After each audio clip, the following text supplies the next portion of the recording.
별들이여 숨어라. 빛이여 검고 깊은 내 욕망은 보지 마라. 눈은 손을 못 본 척하지만 끝났을 때 눈이 보기 두려워할 그 일은 일어나라. 여러분, 요런 류의 대사, 세익스피어의 비극 맥베스, 지난주 이 대작을 대구 시립극단이 공연을 했는데 우리 교회 성도님이 맥베스 주연을 맡았습니다. 16세기 인간의 복잡한 내면을 문학적인 수사 현란한 언어를 사용해서 그린 이 셰익스피어 거장의 대작을 저도 현장에서 보는 건 처음이었는데요. 이런 류의 대사를 다 외워서 감정을 담아서 아주 생생하게 전달하는 이 배우들에게 박수를 쳐드리지 않을 수 없었습니다. 맥베스는 스코틀랜드의 용맹한 장군이에요. 반란군을 제압하고 전쟁에서 대승을 거두고 돌아오던 날에 맥베스는 마녀들을 만나서 예언을 들어요. 맥베스가 코더라는 지역의 영주가 될 거라는 예언, 또 더 나아가서 그가 왕이 될 거라는 예언. 여러분, 맥베스는 처음에 믿지 않았습니다. 하지만 왕을 만난 자리에서 이 왕이 맥베스의 공을 치하하면서 코더 지역의 영주 자리를 주는 거예요. 마녀의 예언대로 된 거죠. 그럼 그 다음은 이제 그가 왕이 될 차례인 거죠. 그렇지 않아도 전장에서 그의 자아가 커질 대로 커져 있는데 이 맞아떨어진 마녀의 예언 덕분에 그 안에서 이 야망이 자라기 시작합니다. 물론 맥베스의 인간적인 고뇌도 커요. 왕의 충신이었기 때문에. 근데 옆에서 아내가 부추기고 하니까 그의 야망이 그의 양심을 이겨요. 이루어지는 일은 때가 되면 이루어지는 게, 자연스럽게 이루어지는 게 맞는데 이루어질 일이기에 그가 기어이 이루려고 해요. 이루지 말아야 할 방법으로. 그래서 그는 무도하게 왕을 살해하고 왕위에 오르는데 여기서부터 그의 광기가 시작이 되는데요. 여러분, 제가 이 맥베스 이야기를 하다가 갑자기 여러분들에게 뜬금없는 질문 하나를 드립니다.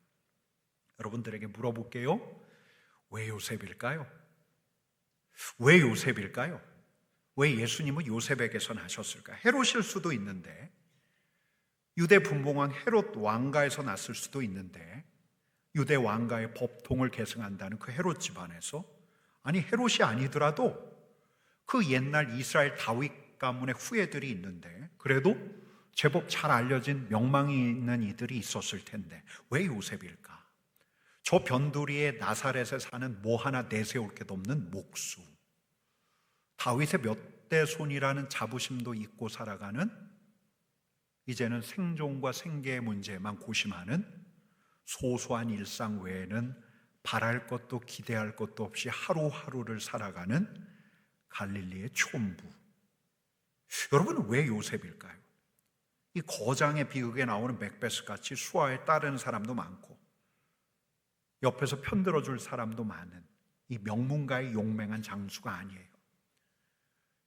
제국, 이 로마 제국에 저항해서 야훼 신앙의 기치를 탁 들고 이대로는 안 된다, 새로운 국가에 대한 그 명분과 공분을 가지고서 어떤 식으로든 이 이스라엘 안에서 무언가를 이루어낼 만한 힘을 가진 집안도 있었을 텐데 왜 하필 요셉일까? 야망도 욕망도 없는 요셉. 여러분, 게다가 오늘 본문에 보면 이 청년 요셉이 직면한 상황이 난감하게 이를 데 없어요. 그에게 약혼녀가 있잖아요. 곧 결혼식을 치르게 될 약혼녀인데 아마 요셉도 이 약혼녀 마리아를 몇 번 본 것 같아요. 마리아가 사랑스러워요. 마리아가 좋아요. 그래서 꿈꿨어요. 그녀와 함께하는 찬란한 미래를 꿈꿨는데, 근데 어느 날 이 마리아가 자기를 찾아와요. 유대 지역 인근 친지 집에 가 있다가 오랜만에 찾아온 그녀가 뜸을 들이면서 한참을 말하지 않더니, 여러분, 도대체 이 마리아가 무슨 말을 하는 거예요? 당신은 믿기 어렵겠지만 하면서 꺼내는 말이 자녀가 생겼다는 말, 천사가 나타났다는 말. 여러분, 진지하게 이 여인이 그 순수한 얼굴로 말을 꺼내는데 믿기지 않는 거죠. 믿을 수가 없는 거예요. 아이를 임신했다니. 근데 얼굴을 자세히 들여다보니까 몇 달 만에 본 그 얼굴이 많이 수척해졌어요. 그러다가 이 요셉은 그 자기 누이에게 봤던 그 입덧, 임신한 여인들의 입덧을 이 마리아에게서 본 걸까요? 아마 이 입덧까지 보았다면 요셉의 표정이 굳었을 거예요. 아니, 지금 이 여자가 무슨 말도 안 되는 변명을 들어놓는 거야. 임신이 맞네. 임신은 맞네. 이 납득할 수 없는 일에 화가 났겠죠. 아마 의심했을 거예요. 이 여자의 부정에 대해서. 지난 3개월 동안 안 보였잖아요. 여러분, 여자는 아니라고 해요. 침착하게 아니라고 해요. 그러면서 천사가 한 말을 전합니다. 여러분, 누가복음 1장 35절 말씀 같이 읽습니다.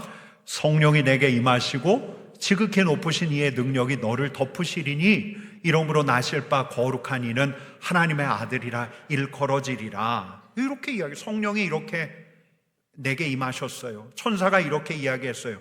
여러분이 요셉이었다면 이 말을 믿으시겠어요? 진짜 믿으시겠어요? 너무 혼란스러운 거예요. 여우 같은 마누라, 토끼 같은 새끼들 낳고 평범하게 소박하게 그냥 살고 싶었던 요셉이었는데, 아마 요셉의 얼굴이 하얗게 질렸을 텐데 집으로 돌아왔다지만 그는 이 이야기를 아무에게도 꺼내놓을 수가 없는 거예요. 약혼녀를 만나고 온 걸 아는 어머니 아버지에게는 물론이거니와, 여러분 진짜 처음 마음 같아서는 그가 동네에서 봤던 대로 하고 싶은 거죠. 간음이에요. 명백한 간음. 약혼이라니만 그의 아내가 될 사람이 바로 이 마리아예요. 이혼을 청구해야겠다. 공식적으로 문제를 제기해야겠다. 여러분, 그러면 어떻게 될까요?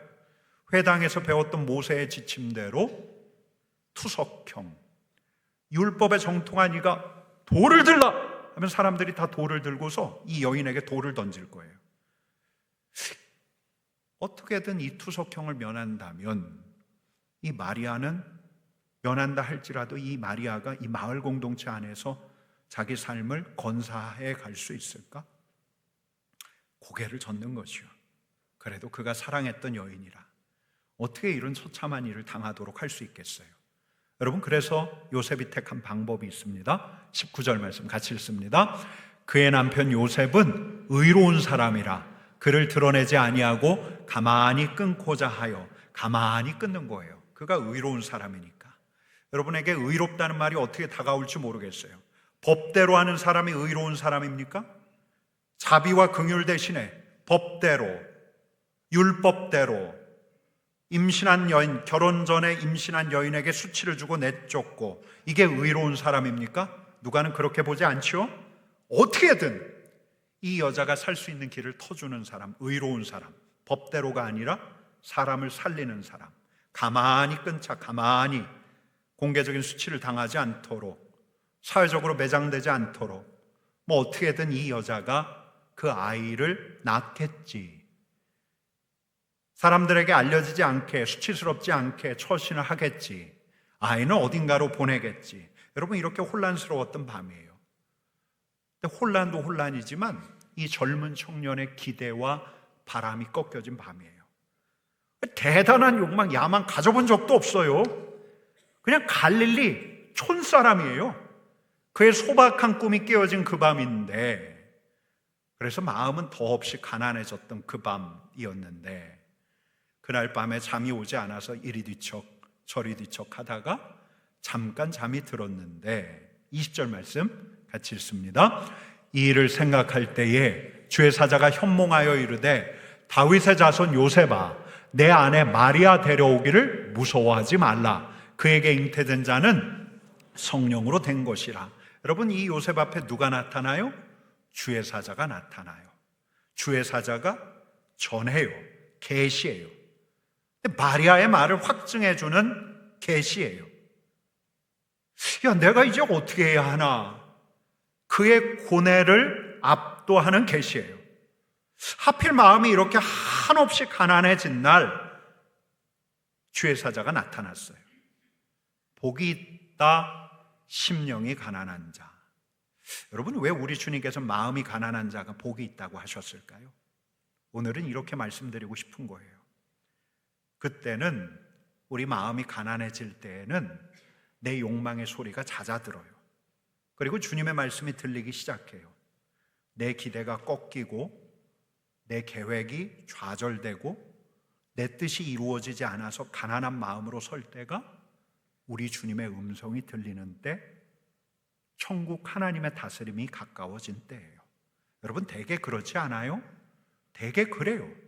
승승장구해서 기세등등해질 때 내 기대대로, 내 계획대로 되어서 내 자아가 커지고 커져 있을 때, 내 가문, 내 배경이 자랑스러워질 때, 내 힘과 내 능력으로 뭐라도 해낼 수 있을 것 같은 때, 나를 인정하는 소리가 세상에서 넘쳐나요.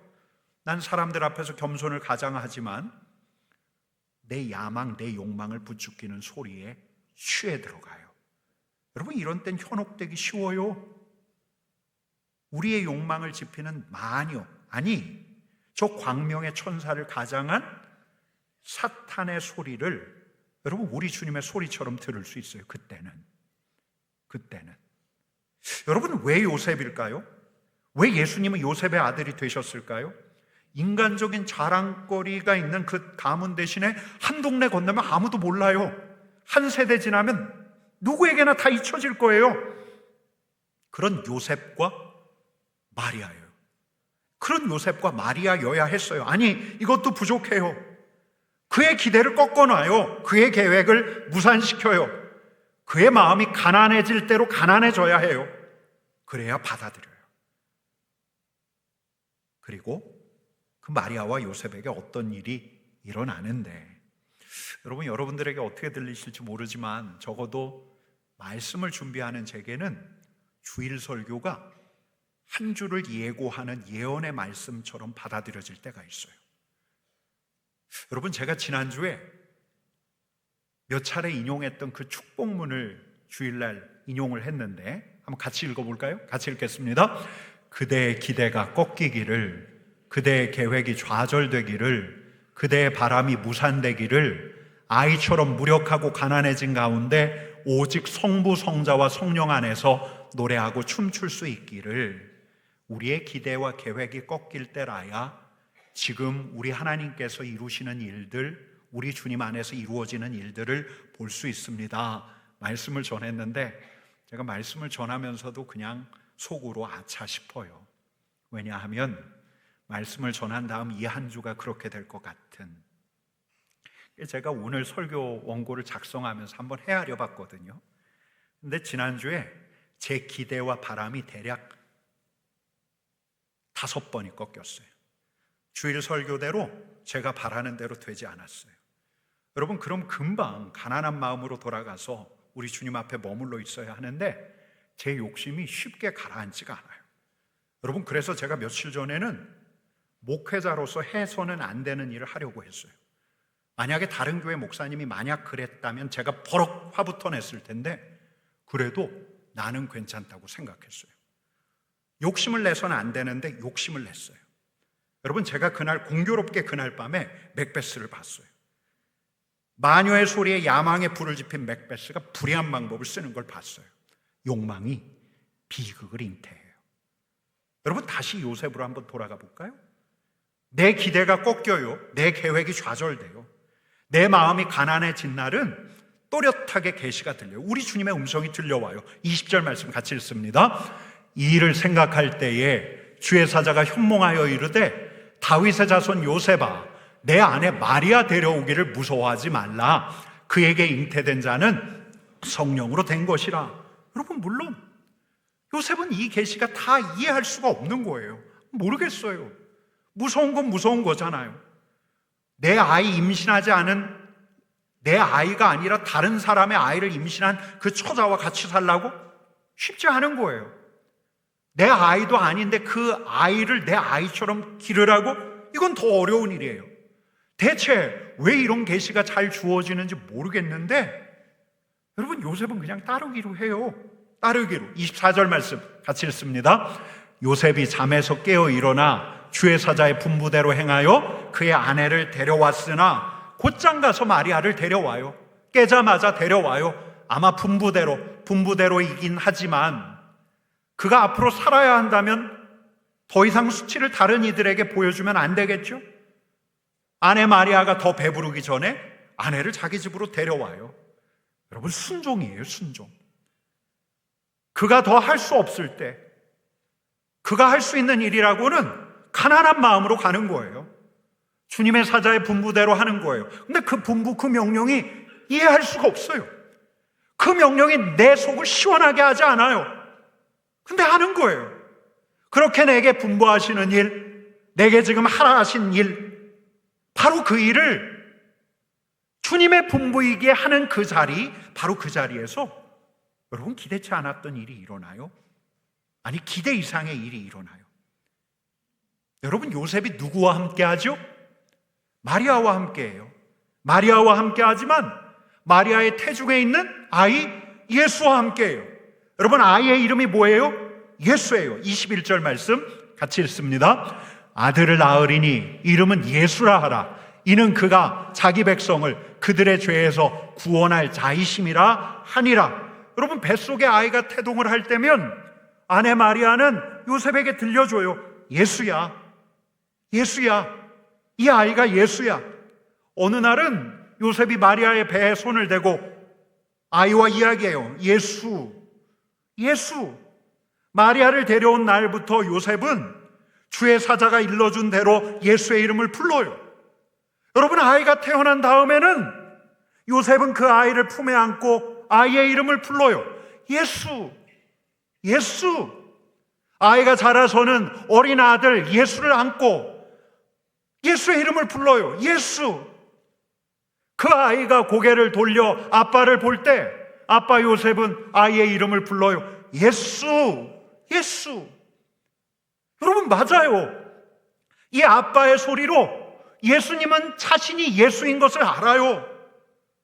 그 수없이 들은 엄마와 아빠의 소리를 통해서 예수님은 자신이 예수가 되어야 한다는 것을 알아요. 여러분, 요셉이 생각했을까요? 주의 천사의 계시대로 예수가 자라서 이 아이의 이름 그대로 하나님은 구원이시다, 이 아이의 이름 그대로 구원자가 될 걸 생각했을까요? 여러분, 이 아이가 커서 갈릴리 지역에 병든 사람을 고쳐주고 죽음을 이기고 이 세상을 구원하고 여러분, 이런 구원자가 될 걸 생각했을까요? 잘 몰라요. 잘 몰라요. 계시는 계시대로 남아있어요. 계시는 이루어지겠지만 그 약속은 아직 이루어지지 않은 채 남아있어요. 그런데 여러분, 때때로 야곱에게 어떤 순간이 있었을 거예요. 어느 날 요셉의 마음이 다시 가난해졌던 그날, 기대대로 일이 안 풀려요. 관계가 깨어져요.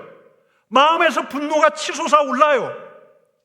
근데 그의 곁에 있는 아들 예수를 바라보며 예수 하고 보는데, 여러분, 그날 그 아들 예수가 맑은 눈으로 아빠 요셉을 바라볼 때가 있었겠죠.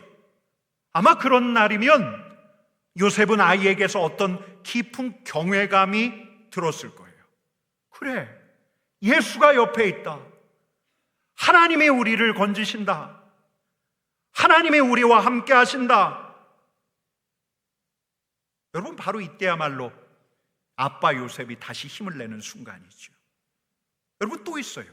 요셉과 마리아가 이 아이를 통해서 알아가는 게 있어요. 바로 임마누엘이에요. 22절 23절 말씀 같이 읽습니다.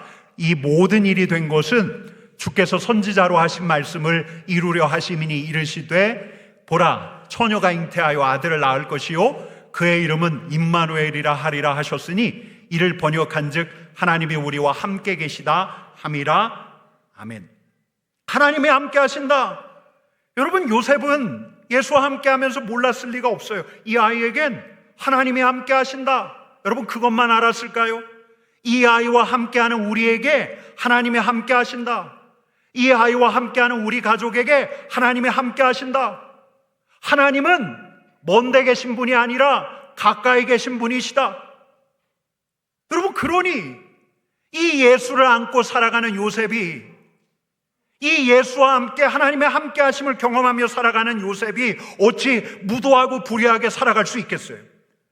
구원을 주시는 우리 하나님께서 가까이 계신데 그가 어찌 자신의 욕망 때문에 간사하고 무례한 방도를 쓸 수가 있겠어요? 여러분, 복음서 안에는 요셉의 이야기가 알려진 바가 많지 않아요. 하지만 우리는 떠올려 볼 수가 있어요. 요셉이 예수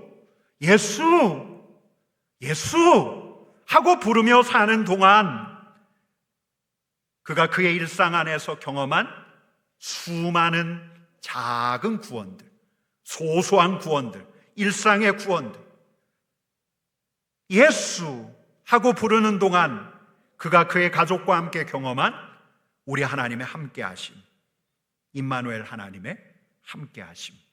여러분, 우리도 불러요. 요셉처럼 불러요.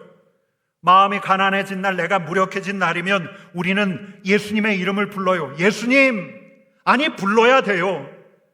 이른 아침에, 한낮에 그 사람과 만나야 할 때, 여러분, 우리가 어디에 있든 무엇을 하든 예수님 하고 불러야 해요. 여러분, 요셉이 가까이 있는 예수님을 불렀던 것처럼 우리도 우리 눈엔 보이지 않지만 저 열린 하늘, 가까이 계신 우리 예수님을 불러야 해요. 예수님, 예수님. 여러분, 그렇게 예수님. 여러분, 우리의 맡기신 일, 바로 그날 우리에게 맡기신 일을 하는 동안, 우리에게 세우신 자리에서 우리에게 분부하신, 우리가 그리스도인으로서 해야 할 일을 하는 동안, 여러분, 물론 그런 때 이런 생각이 들죠. 근데 이거 내가 지금 할 수 있을까? 이런 기분이라면 진짜 하고 싶지 않은데 하며 한숨을 쉬기도 해요. 근데 그럼에도 불구하고 그래도 해야 하기 때문에 예수님, 가까이 계신 구원자 되신 예수님을 부르면서 하면, 여러분, 제가 말씀을 준비하다가 작년 목회 초기에 제가 수없이 마주쳤던 나날들이 떠올랐어요. 그때도 왜 일이 기대대로 계획대로만 되었겠어요? 그러지 않은 날, 마음이 가난해진 날이 있지요.